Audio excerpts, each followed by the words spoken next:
Ladies and gentlemen, our presentation's about to begin, so I have to read the safety announcements. So please be seated. Please be silent. Please silence all of your cellular phones, all 3 of them that you have in your pocket right now. And you should just take a minute to notice where the exits are. Okay, one.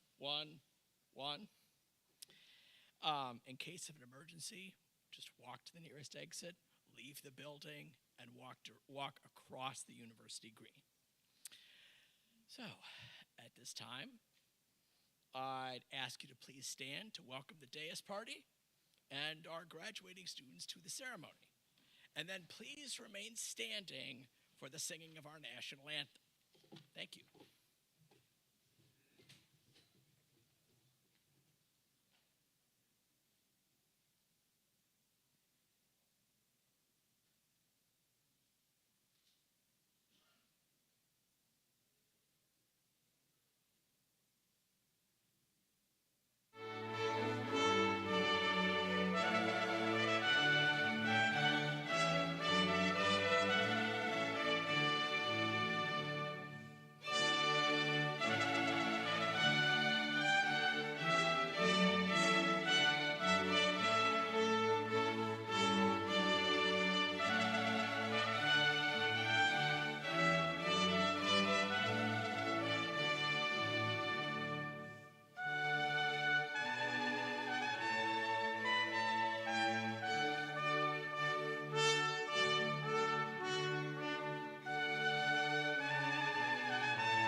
say, can you see by the dawn's early light what so proudly we hailed at the twilight's last gleaming, whose broad stripes and bright stars through the perilous fight o'er the ramparts we watched were so gallantly streaming, and the rocket's red glare, the bombs bursting in air, gave proof through the night that our flag was still there. Oh, say, does that star-spangled banner yet wave o'er the land of the free and the home of the brave?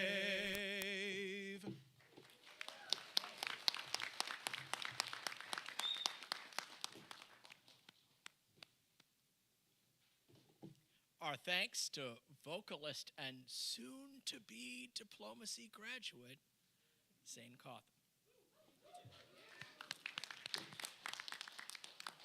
And now for the three most important words. Please be seated.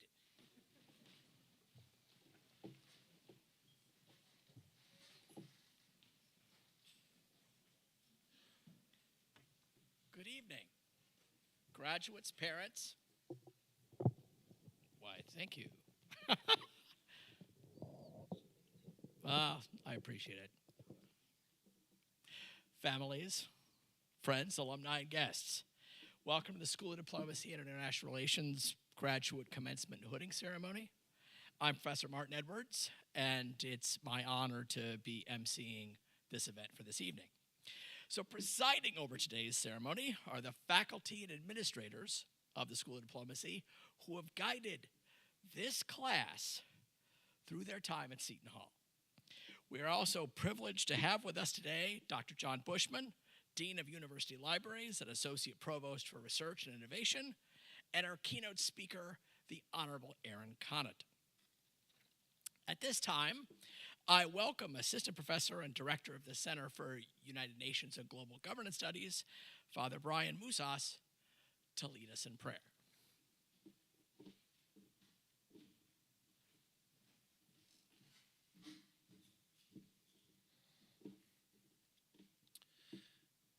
Let us place ourselves in a spirit of prayer.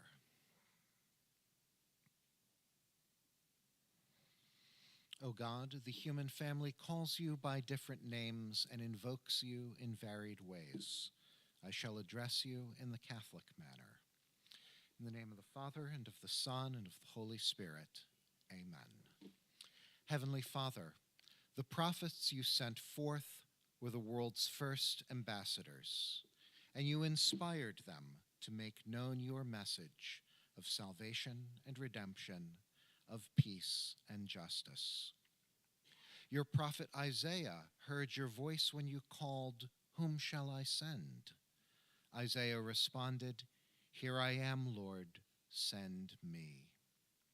And so the prophet Isaiah became both servant and leader, sent to speak your word and to accomplish your will.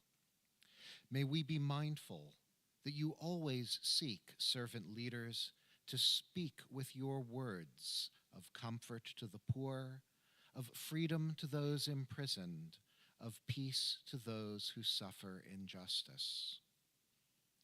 Lord, you know the longings of our hearts. In your goodness, watch over these graduates as they look forward to careers in diplomacy, business, law, and international relations. Keep them mindful of the dignity of every human being, for we have been made in your divine image. In your kindness, bless our faculty and administrators and the friends and families of these graduates. May we be grateful today and every day for the sacrifices they made to bring them to this day. In your faithfulness, bless all of us, so that when you call, whom shall I send? We too might answer, here we are, Lord, send us. The world's newest ambassadors, the world's freshest diplomats, the world's most eager negotiators, scholars, analysts, and advocates. Therefore, we ask that you bless our graduates as they go forth, that they may speak and act with your truth, justice, and love. For you are gracious and merciful, God forever and ever. Amen. In the name of the Father, and of the Son, and of the Holy Spirit. Amen.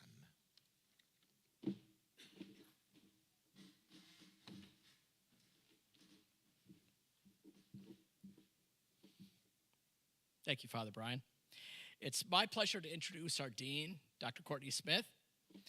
As one of the founding faculty members, we're thrilled to have Dean Smith in this role. Anyone who has met Dean Smith knows that he is a champion of our students and alumni, encouraging our students to lead and empowering them to start new initiatives and new organizations. He embodies a deep care for each individual's success and well-being, epitomizing the reasons why you chose Seton Hall. He will continue to be one of your biggest cheerleaders as you move forward in your career. Please join me in welcoming Dean Smith to the podium to share some words of wisdom and advice.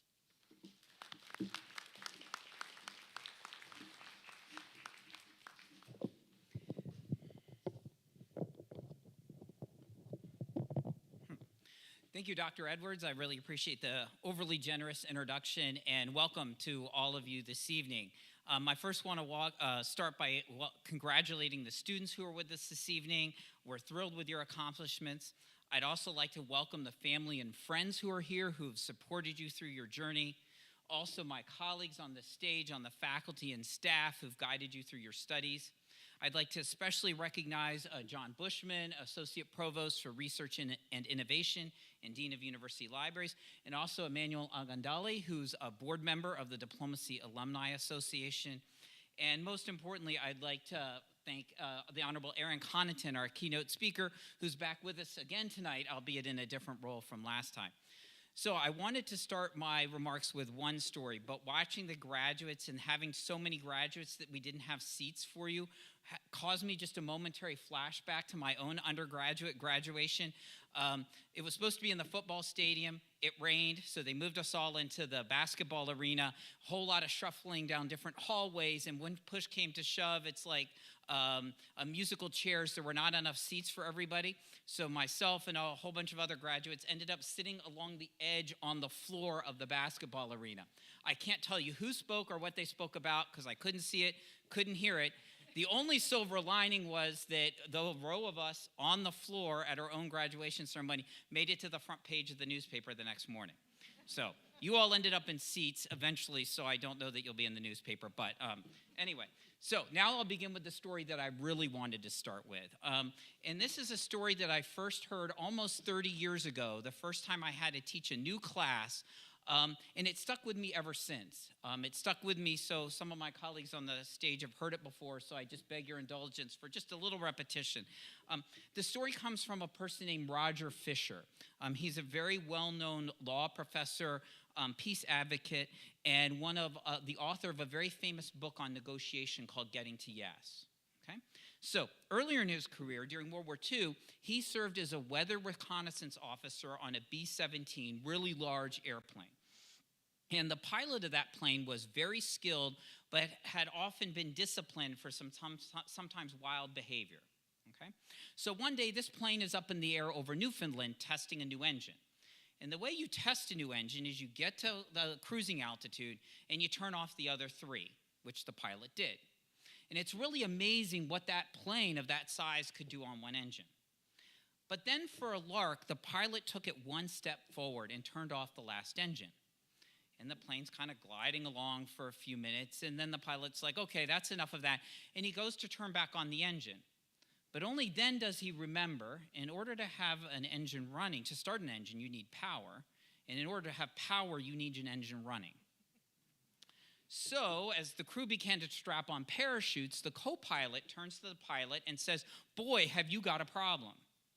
Of course, the reality was they all had a problem. Okay.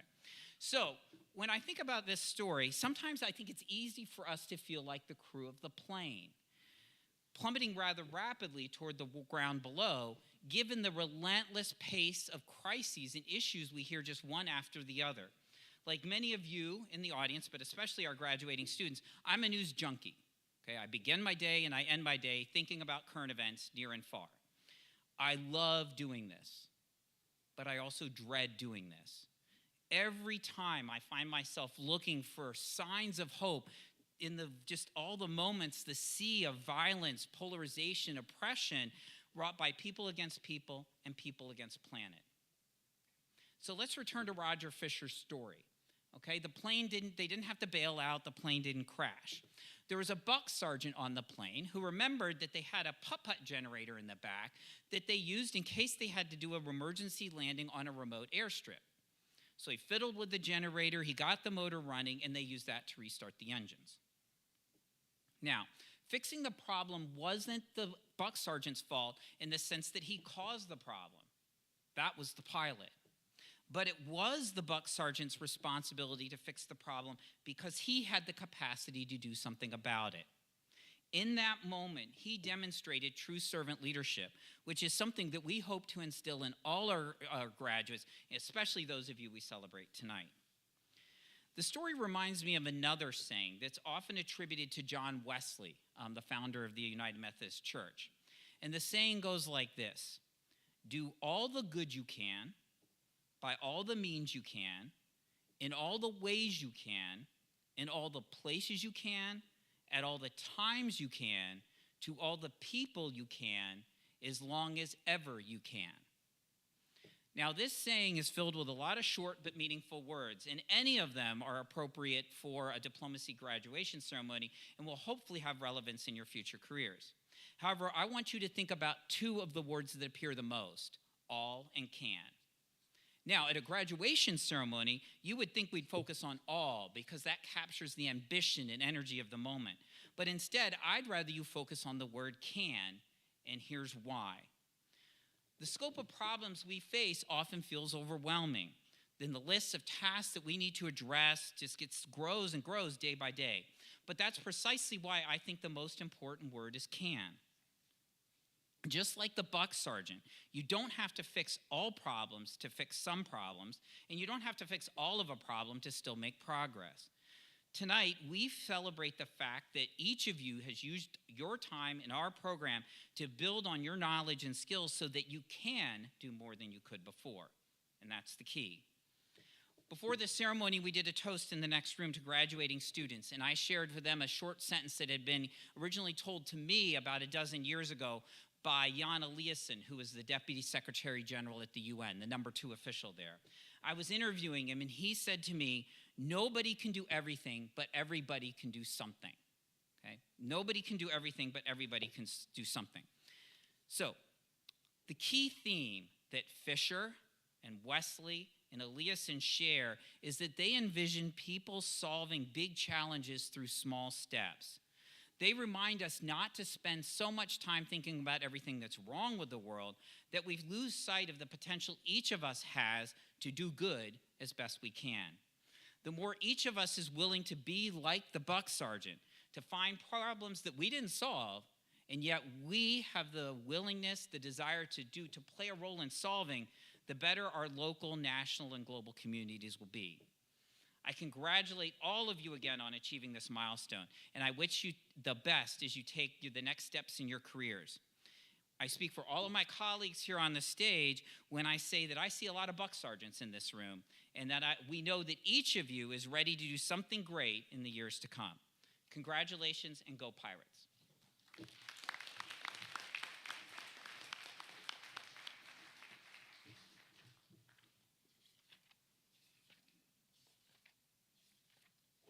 Thank you, Dean Smith. Today, we graduate students from across the nation and representing many countries. Our graduates have completed outstanding work in the classroom, excelled in professional internships and fellowships, and dedicated time to campus and community activities. At this time, we acknowledge a student who has achieved the highest in academic excellence. Dr. Phil Mormon, Department Chair and Professor, will present the Award for Academic Excellence.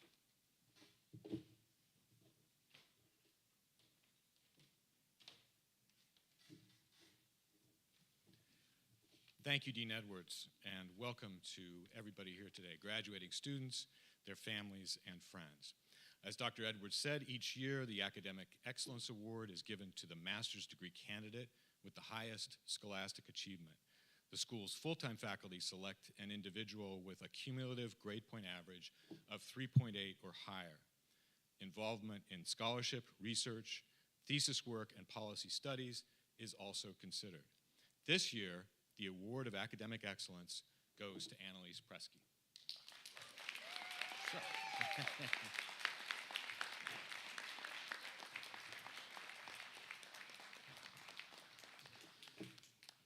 Before I give Annalise her well-deserved reward, I'm going to say a few nice words about her so she can stand here and blush a little bit. But that's a part of the deal. She is a magna cum laude 2020 graduate of John Carroll University in Ohio. And at the School of Diplomacy, she has been specializing in international security and global negotiation and conflict management. I can only mention a selection of Annalise's activities while at the school because she has been engaged in so many. In her central activities, she served as a National Security Fellow for 2 years, conducting research of interest to U.S. government agencies and participating in briefings of those agencies at the Pentagon and the State Department, among others. Growing out of that work, she was nominated by her national security instructor and selected by the Department of Defense to present her research at the department's Irregular Warfare Center colloquium last summer. Her research was later used in a module at Penn State on information operations distributed to over 300 students. She was also selected by the Dean and Father Brian to speak at the United Nations Academic Impacts Making the Universal Declaration of Human Rights a Reality event at the UN itself, where she discussed her higher education journey and how it gave her the tools to be a human rights advocate. Finally, Annalise also served in our office as a graduate assistant, and where she was a cheerful and helpful presence. We will miss her terribly for those reasons. One final word. She made me promise to say that her mom is her highest inspiration, who she thanks for her support and encouragement. So, Thank you, Dr. Mormon. I'll give you a hug. Thank you so much. I'd like to have a hug.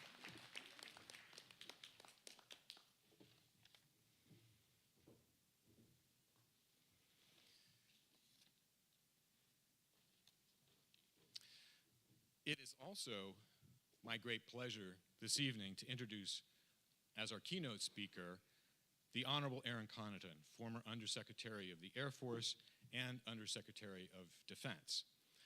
And it's my particular pleasure because she and I have been friends for quite a while, since we were classmates at the Fletcher School of Law and Diplomacy at Tufts University, where almost 30 years ago, she and I sat where you, our graduates, are sitting now in our own graduate commencement ceremony.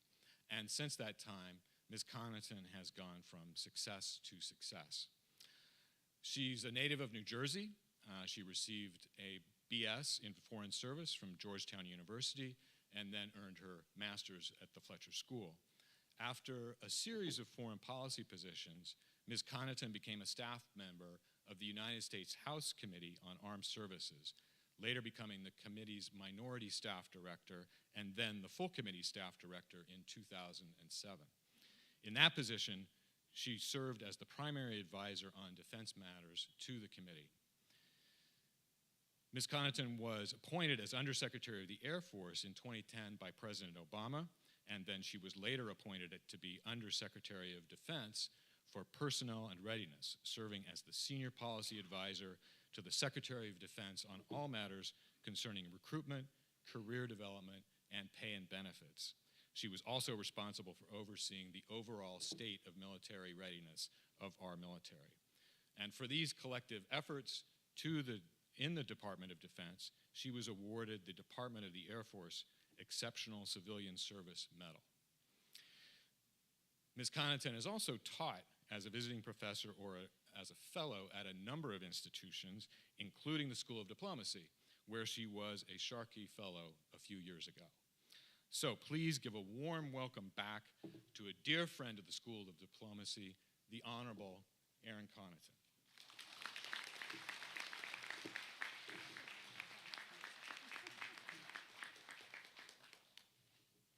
Just think, 30 years from now, you'd be right here, sitting next to one of your classmates. Thank you, Dean Smith, all the faculty, particularly Professor Moorman, and the incredible administration and staff of this school for honoring me by allowing me to be here today. I know the quality of your instructors, and I have no doubt that you've enjoyed every second of it. Because I taught here, I also know the quality of the student that is sitting in front of us. So I not only acknowledge, but I cheer on your achievement and where you're going to go next. So while Professor Moorman kindly introduced me, he did mention that I'm a Jersey girl. I actually grew up about 30 minutes north of here in the Meadowlands. And I was not somebody who you would have thought was going to go into a career in international service or international security. I think I was the only high school senior accepted at the School of Foreign Service at Georgetown who never left her time zone. Now, I've made up for it. My work has taken me to 40 different countries, and travel to see friends has taken me beyond. And let me just say that's another benefit of having a class like this with such international reach. You have places to stay everywhere in the world. So open your doors to your classmates when they come. I have a connection to Seton Hall, as Professor Moorman mentioned. Friends of mine went here for undergraduate. My father graduated from the law school.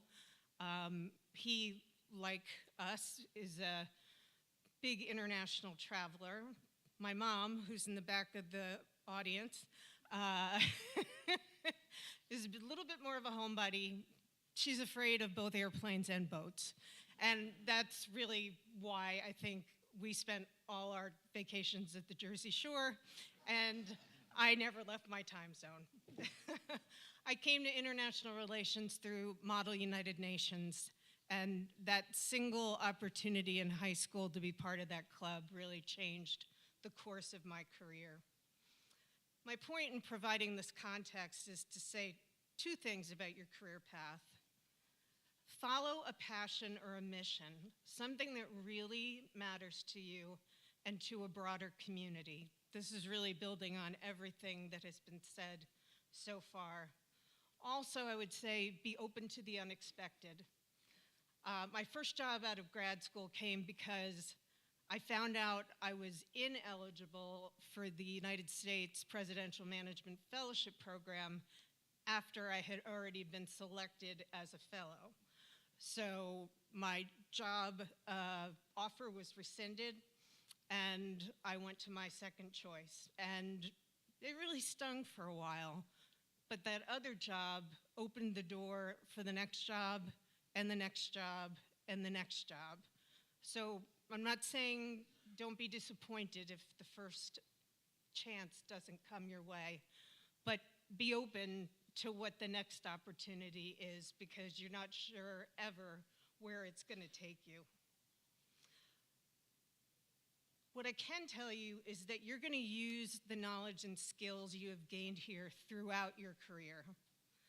My team in Congress negotiated an annual piece of legislation over 1,000 pages long that provided service members, allies, and friends and families of the military what they needed in both authority and funding for collective defense. That meant negotiating not only with the other side of the aisle, but with the Senate, which if you ask people in the House, the real enemy is the Senate. It's not the other party, it's those guys. I spent time negotiating when I was in the Air Force. Famously in my life and among my friends, I was part of a negotiation between the Air Force and Elon Musk over the future of space launch with the United States Air Force. Elon Musk turned to me and said that he would sweat blood to destroy me. Now, I'm pretty sure he was talking about the Air Force and not me personally, but I do watch my back. I've had the opportunity to travel into combat zones in Afghanistan and Iraq a dozen times through 2011. I met the people of both those countries as well as coalition forces who served with the United States. It allowed the Congress people and myself to really understand what was happening on the ground. It also gave me an amazing opportunity to sit in the back row when members of Congress were meeting with foreign dignitaries. I was the person you see on TV leaning over, whispering in the guy's ear, telling him, no, China doesn't really want that. Like, don't say yes. I had other very unexpected opportunities. I went to a place called Vojvodina Island, also known as Anthrax Island, which was abandoned by the Soviet Union when it broke apart. We went with an Uzbek team who wanted to ensure the environmental safety of that island. The reason being that climate change had turned what was once an island into solid land. You could walk from what had been the edge of the sea all the way to the island. And opportunities like that really gave me a perspective not only on what the United States could do in a small part to make something better, what I could do to be a better policy advisor, but what the global issues like climate change were meaning in a very concrete way. So in short, diplomacy and international relations knowledge and skills that you've gained here are always going to be needed. So I'll tell you one more story.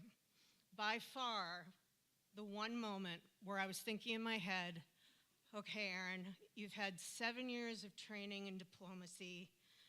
This is where it matters. It was 2004, and I was with a congressional delegation in Sirte, Libya, to hear Muammar Gaddafi address the Libyan parliament. This was before Benghazi, and at the time, the United States was taking very small steps to interact with the Libyan government and the Libyan people. One of those steps was sending small groups of American members of Congress and staff to Tripoli and beyond. We had an escort for this trip who was a close friend and advisor to Gaddafi himself. On the bus, on the way to the parliament, our escort stood up in front of our delegation and a large group of French diplomats and asked me to become his second wife. Now, everyone is looking at me, and I am just a staffer on this trip. This is before I became somebody in the Department of Defense. And I'm thinking to myself, what am I going to say? I can't say yes, but I can't offend this man, particularly in front of a group of diplomats. So I tried at first to beg off and said how lovely his wife is. He had shown us pictures, and that she had just borne him his first son, and how happy I was for them as a family. And he said, "Oh, Erin, every ancestor of mine has lived past 100 and has had at least 8 wives.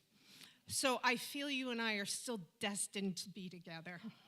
Now again, he's still standing up in front of everybody. So I took a deep breath and I said, Majid, I could never stand to have my affections superseded by another person. So when you get to wife number 8, you give me a call. He smiled. He introduced me to Gaddafi as his betrothed, which was interesting. But when I was allowed to sit back down, all I could think was, thank you, Georgetown. Thank you, Fletcher. Thank you for giving me some instinct on a diplomatic answer.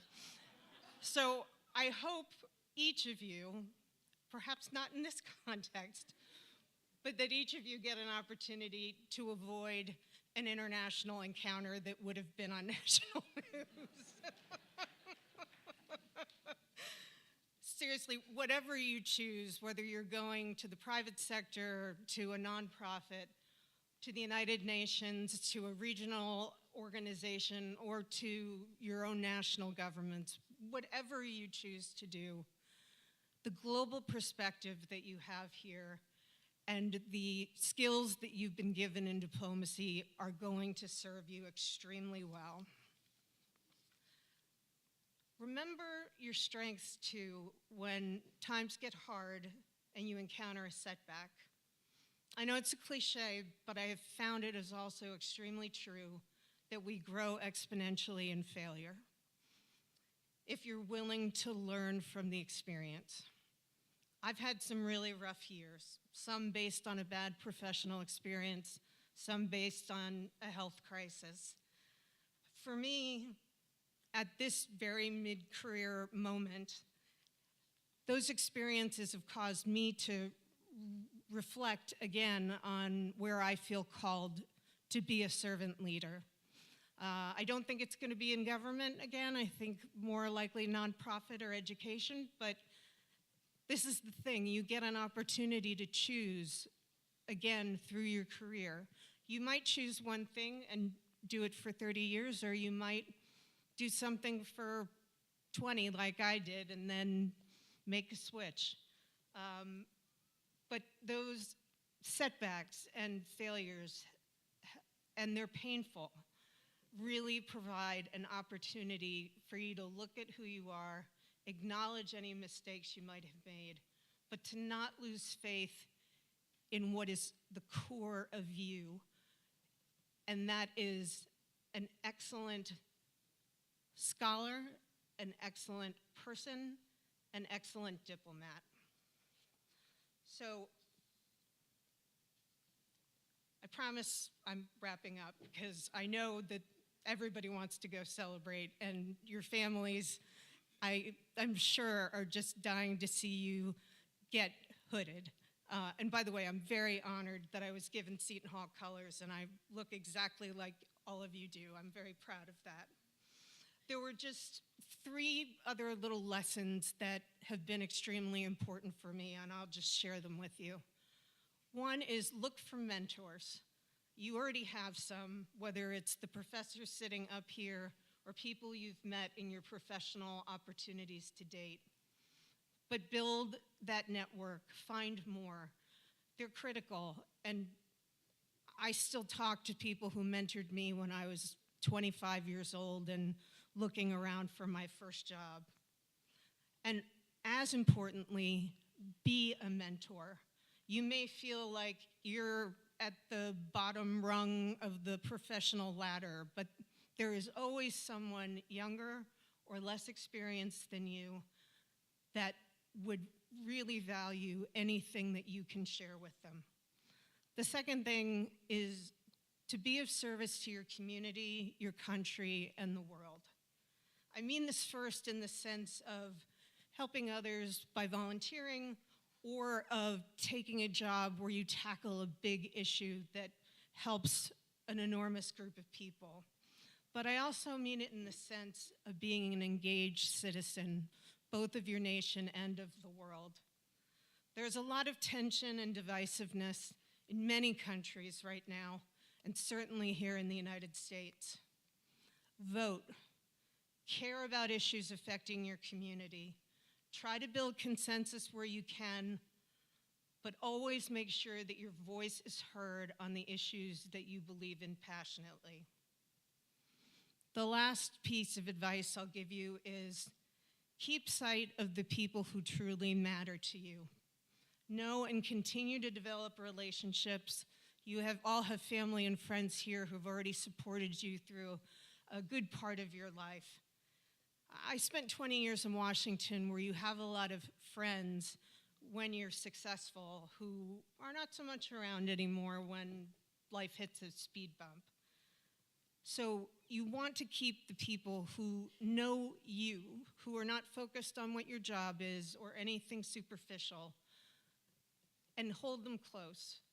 I've heard from the faculty and the staff that you guys really consider yourselves a family, and that is a true blessing. As Professor Mormon said, we were part of a similar community at Fletcher, and the people who I was close to there, including him, I still value deeply as friends who know the real me. And that's it. Just find whatever it is that gives you passion. I really want to thank Dean Smith and everyone here for allowing me to just be a small part of your graduation. I will be rooting for and cheering for you all, not only today, but in the years to come. Congratulations.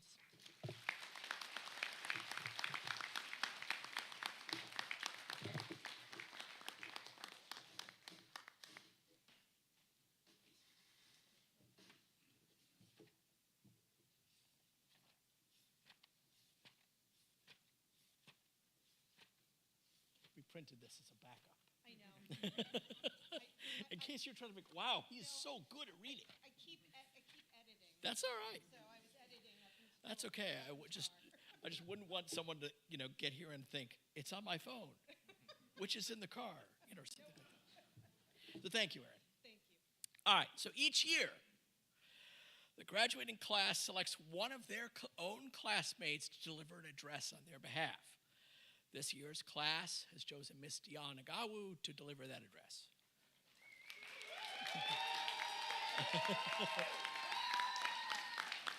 And now we're going to make her stand for a moment as we say nice things about her. Just sort of stand there for just a moment. I'll say nice things about you, and then you can get started. So, Dion is a graduate student from Denton, Texas. She specialized in international law and human rights at international organizations. She interned with the International Rescue Committee and worked as a graduate assistant. In her spare time, yeah, I know. She served as a vice president of 2 student organizations and as a secretary of a 3rd. So it's my honor to present to you the voice of our graduating class, Dion Agawu.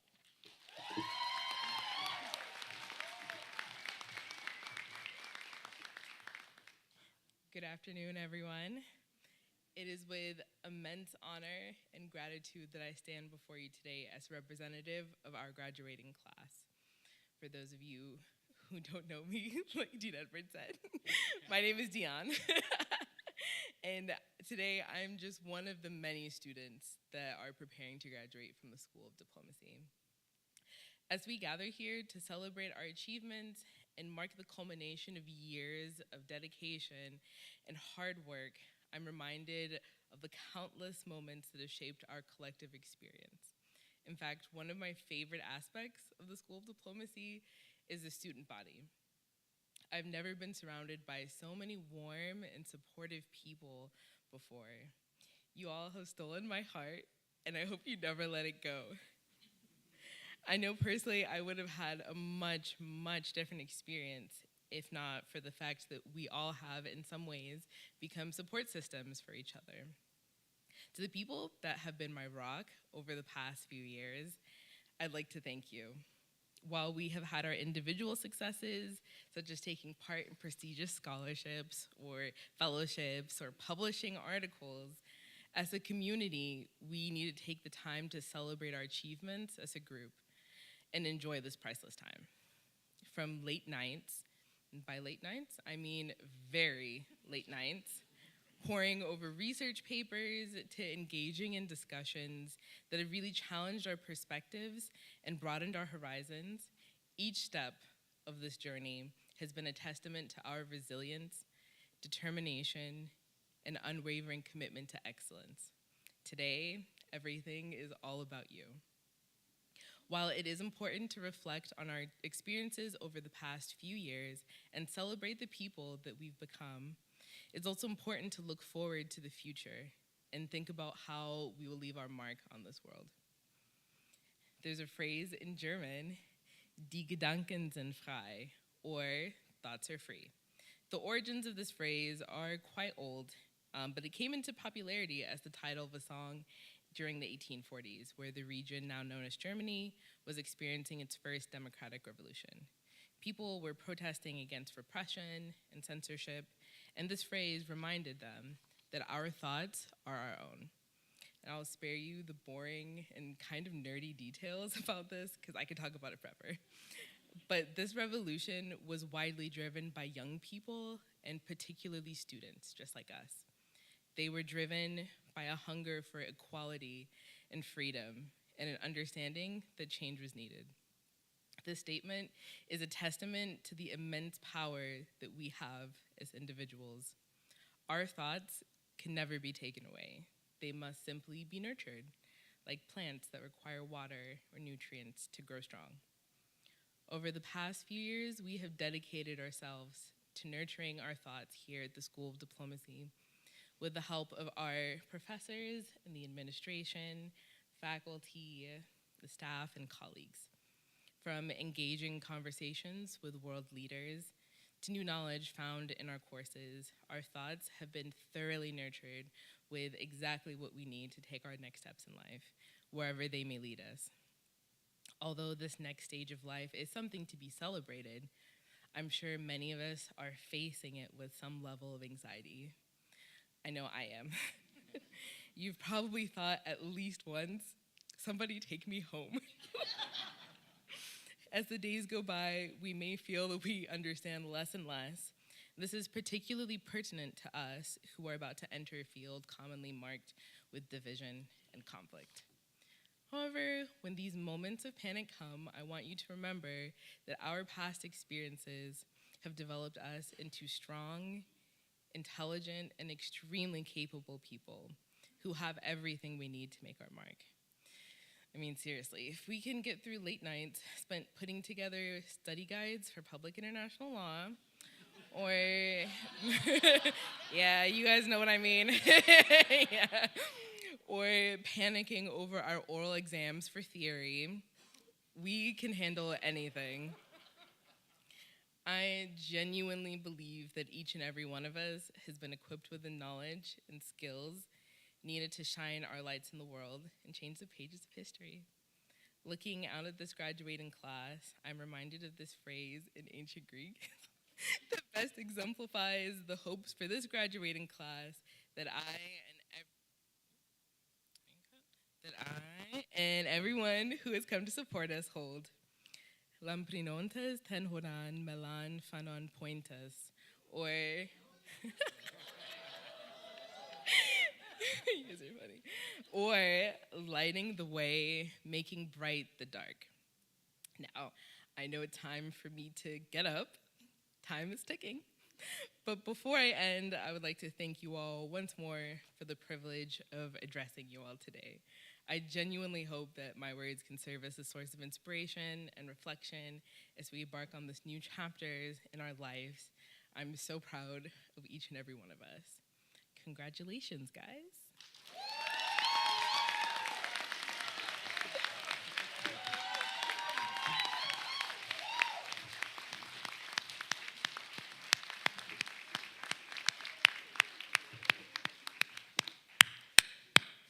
I feel smarter already from that. Thank you, Dion. Well said. We have come to the heart of the ceremony, the conferral of degrees. So I invite Dean Smith to present the graduates to Dr. John Bushman, who will confer the degrees. Will all degree candidates please rise?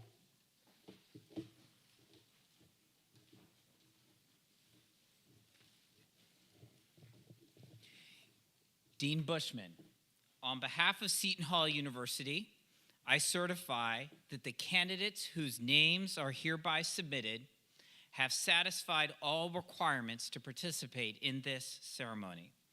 I ask all those who have completed their degree requirements be hereby granted their degrees.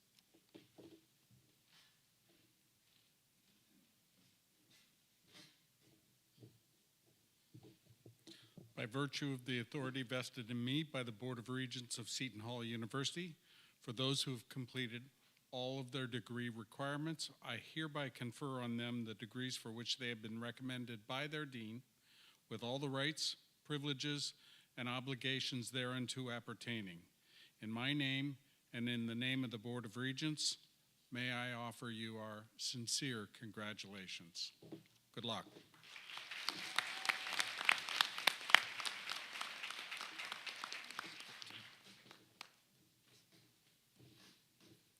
Okay. Thank you, Dr. Bushman. Thank you, Dean Smith. Congratulations, graduates. Please remain standing. As a symbol of your graduation, please move your tassels from right to left on your caps.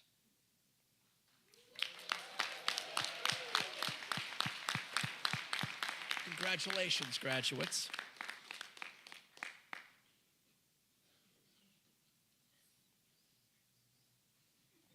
Please be seated. Okay, we will now call the graduates up to the stage. So the deans and faculty will place the hood around your neck, right? We told you to take it off. You wondered why. Now you know. And we are vesting you in this with the colors of Seton Hall. So I invite Dr. Catherine Ruby, Mr. Robert Case, Dr. Balmaceda, Dr. Wang, Dr. Mormon, so nice, he named it twice. And Dr. Murphy to take your places for the hooding, as well as Dean Smith and Ms. Connaughton to stand and congratulate our new graduates.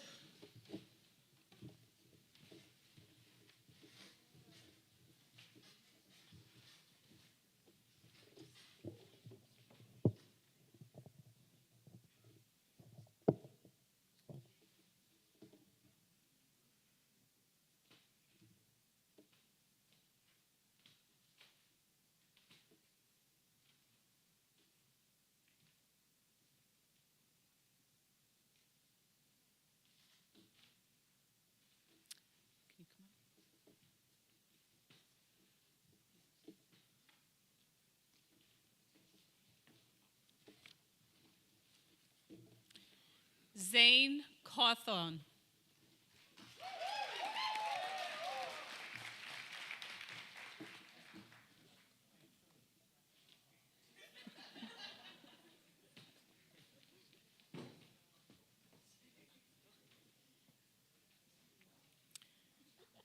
Annalise Ivy Presky.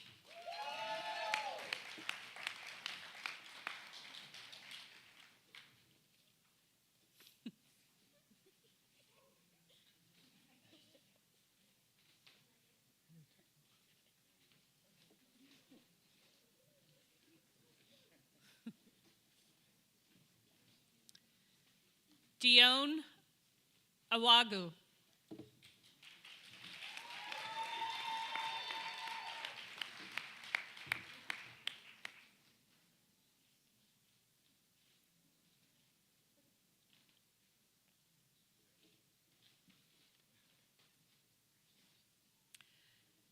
Joshua Smith.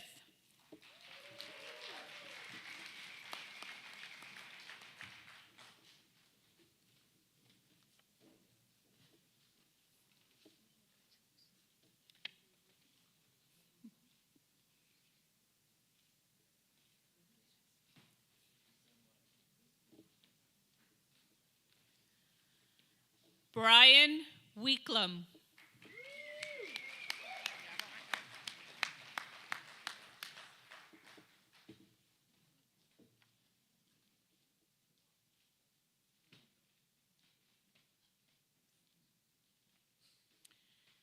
JCL Ford.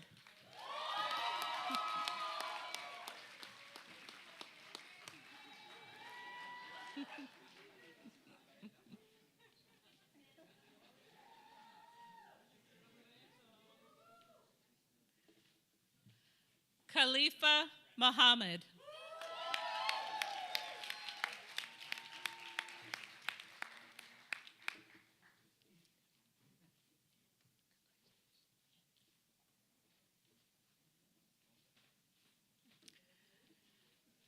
Shaniel Thompson.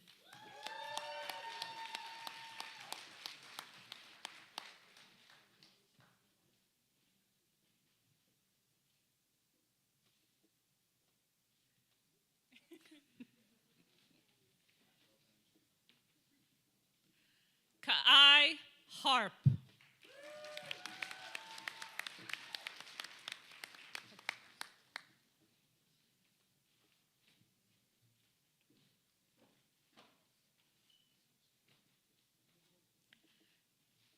Etta Moen.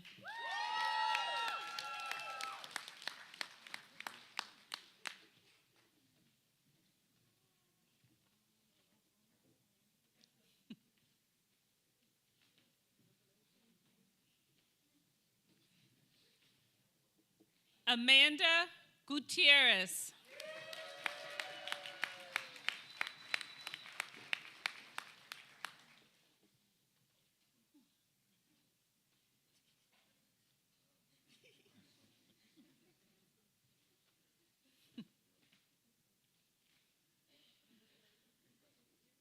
Alondra Duncan Belford.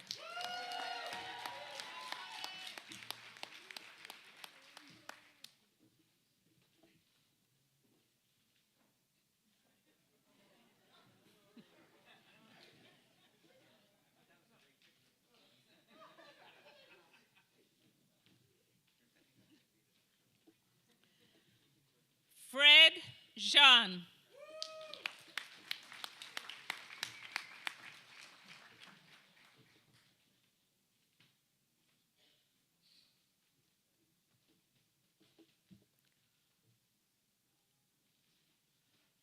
Ose de Bamen Ibedion.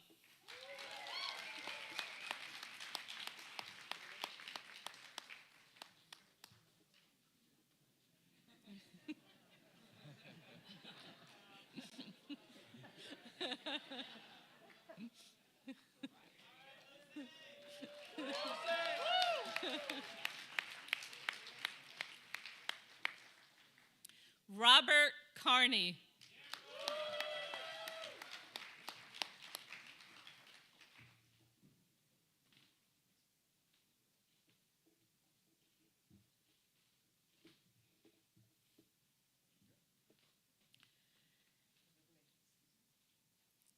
Emmanuel Brope Jr.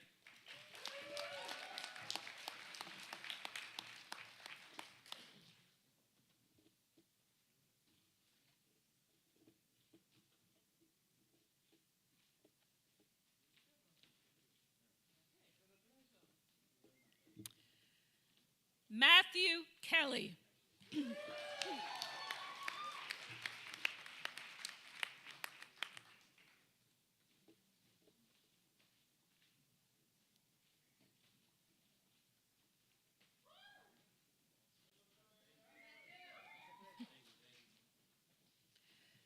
Kyle Petco.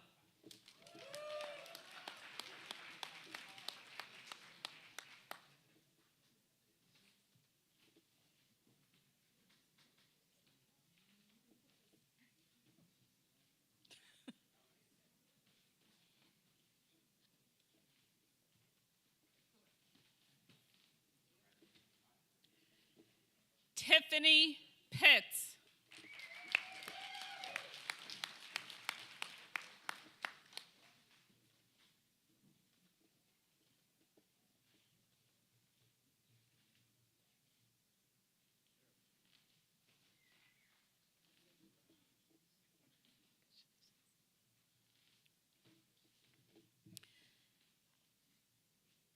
Favon Cabeda.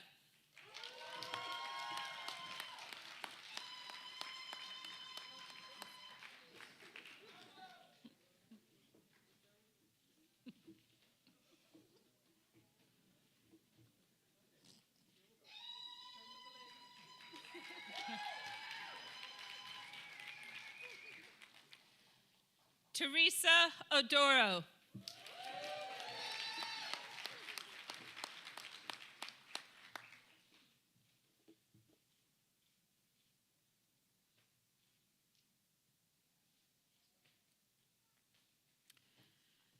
Felicitas Michelle Abia.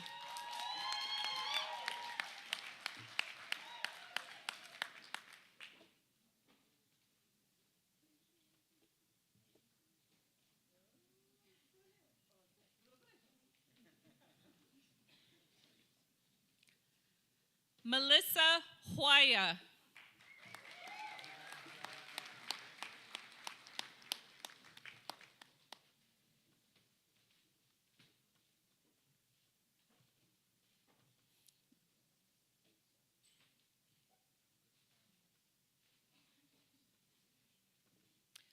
Ira Heimowitz.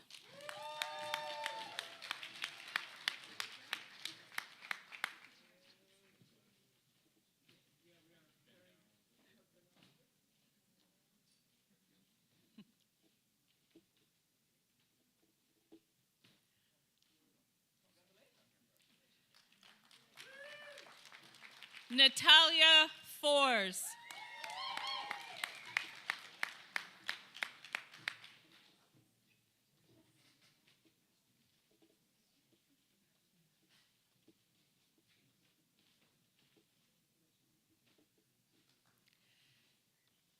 Kayla Toomer.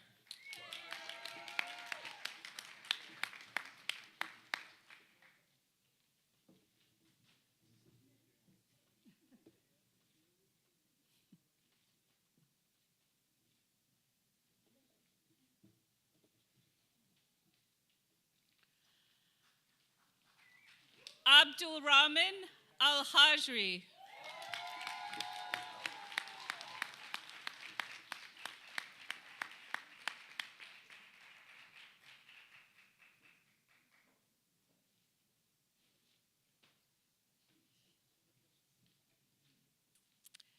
Dana Scott.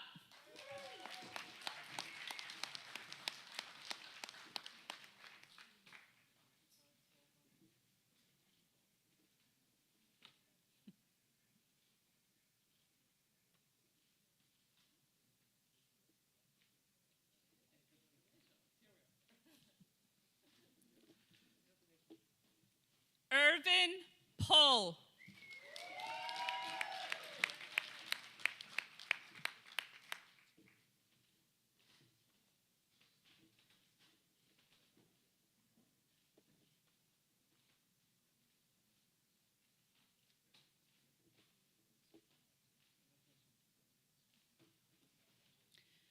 Natalie Nunez Monteiro.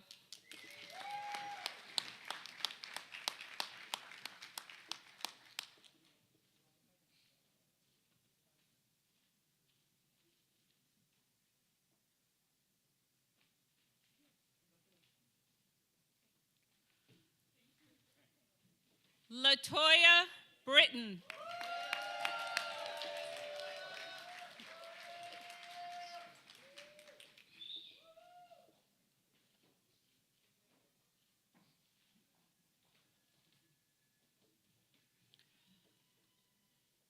Hatem El Gamasi.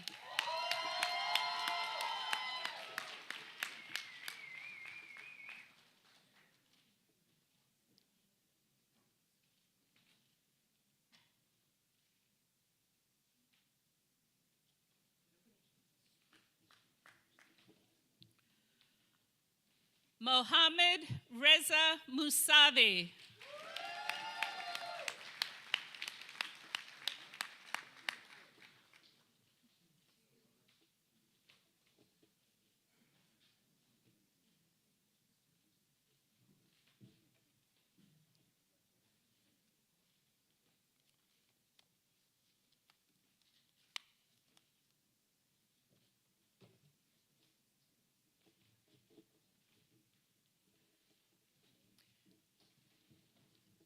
Congratulations.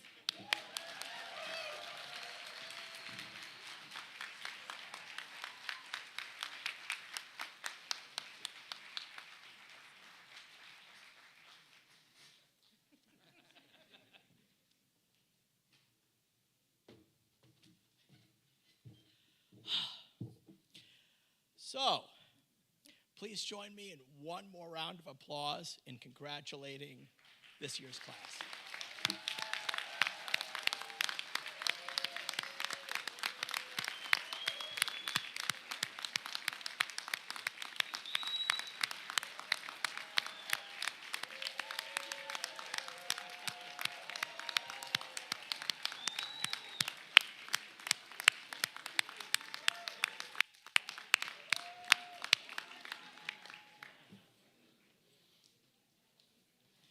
And thank you for the cheering section for coming out tonight. We're going to have a couple of faculty meetings soon. It'd be really great if you could come back and liven them up. So, graduates, you all have so much to offer the world. We're looking to you to be catalysts of change in a world that desperately needs it. So, and we also look forward to celebrating each and every single one of your accomplishments in the coming days. So it's now my pleasure to invite Emmanuel Ogundele to welcome the graduates into the Diplomacy Alumni Association. Emmanuel is a proud graduate of the School of Diplomacy and a board member of the University Alumni Association. He graduated with a bachelor's degree in diplomacy in 2020 and returned to the university as part of our graduate program.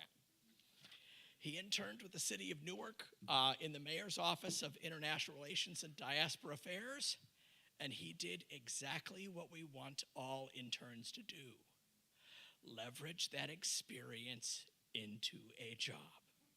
So please join me in welcoming Emmanuel Ogundele.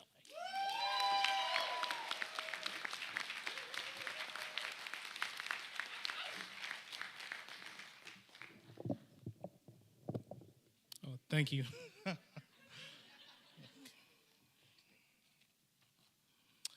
Good evening to everyone, and thank you so much. I'm really happy to be here today. Let me start by saying that, as Dr. Edwards said, I'm really in a unique position to be speaking as an alumni, because I graduated in 2020, but I'm back here doing my master's. I just finished my first year as a graduate student, so it's a really unique position to be in.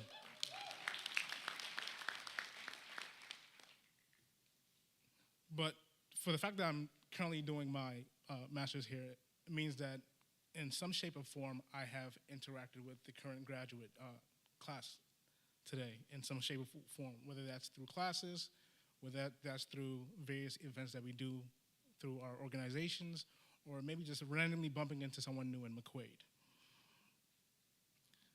And I am very happy to be celebrating with you all today, and I am incredibly proud of all of your accomplishments. While I take my role here very seriously, I understand that I am the last speech that's standing between you and celebrating with you and your family, so I promise I'll try to make this as quick as possible. All right, so as the global representative of the Diplomacy Alumni Association, I appreciate the opportunity to welcome each one of you into the outstanding group of leaders. The theme of my message is pretty simple. It's simply to remember. As you're all seated here today, I want you to take a moment to reflect on what sparked you to try to embark on this journey which led you here today. For some of you wanted to learn about how our international system works. Some of you wanted to learn about how to be an active participant in finding solutions to various issues that plague our world today, whether it relates to human rights, international law, economic development, or international security. Whatever it may have been, you're all here today and ready to embark on another journey, well equipped with the knowledge and skills needed to change our very troubled world. As you get ready to turn a new leaf, I want you all to remember your journey through this program. Remember all of the valuable lessons you learned inside and outside of the classroom. Remember all your sacrifices, hard work, and dedication. Remember every time you felt like giving up, this close, but you didn't. As you prepare to enter into what they call the real world, some challenges may be ahead. Whenever you are confronted with said challenges or adversity, I want you to remember that you are more than qualified, you are more than enough, and most importantly, you possess the power and the courage to overcome any obstacle that you may face. I have no doubt that you will all go on to do wonderful things, whether that's working in the government, in the private sector, or the not-profit sector. I want you all to remember that no matter where you find yourself in the four corners of this world, you will always have a home away from home here at the School of Diplomacy. Remember that you have a community of faculty, staff, and colleagues like myself that will forever cherish you all and that is always rooting for you. During the last 2 years, the Diplomacy Alumni Association has worked hard to strengthen our relatively young but rapidly growing alumni base. We actively participated in the search for the School of Diplomacy's new dean. We organized events to showcase the knowledge and expertise within our alumni network. We provided valuable feedback during the proposed university reorganization, and we most importantly facilitated introductions between students and fellow alumni seeking career opportunities. The Alumni Association the Alumni Association's mission is to support each other, the school, graduate, and undergraduate students, and the school itself. As new alumni, please note that your fellow graduates from the School of Diplomacy are here to support you, whether in New York, in Washington, D.C., or any other location around the world. We hope that you will reach out to us and one another as you are exploring new steps into your career. At the same time, the Alumni Association cannot be fulfilled without the support from you and each of the school's past and future graduates. As you begin the next phase in your journey, I hope you will find time to stop and look for inspiration from your fellow alumni and ask for the support of the alumni network. It is what we are here for. When you are ready, we hope that you will also give back to the school and its graduate. In closing, thank you for allowing me to be here today. I'm honored to be the first person to welcome into the alumni group of Seton Hall University School of Diplomacy, and I look forward to seeing you all and your wonderful achievement. Congratulations once again, and thank you all.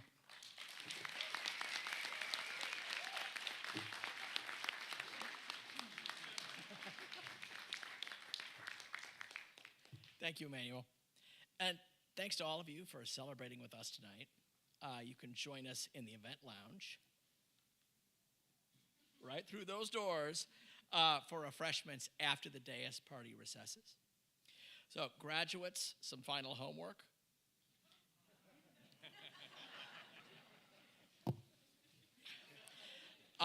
Please remember to drop your regalia in designated boxes before you leave, and pick up your commemorative champagne flute. Not the plastic one, you get glass now, all right? In the event lounge. So at this time, please stand for the singing of the Seton Hall University alma mater. Music and lyrics are located in the back of your program. Like Dr. Edwards said, it can be found in the back of your program.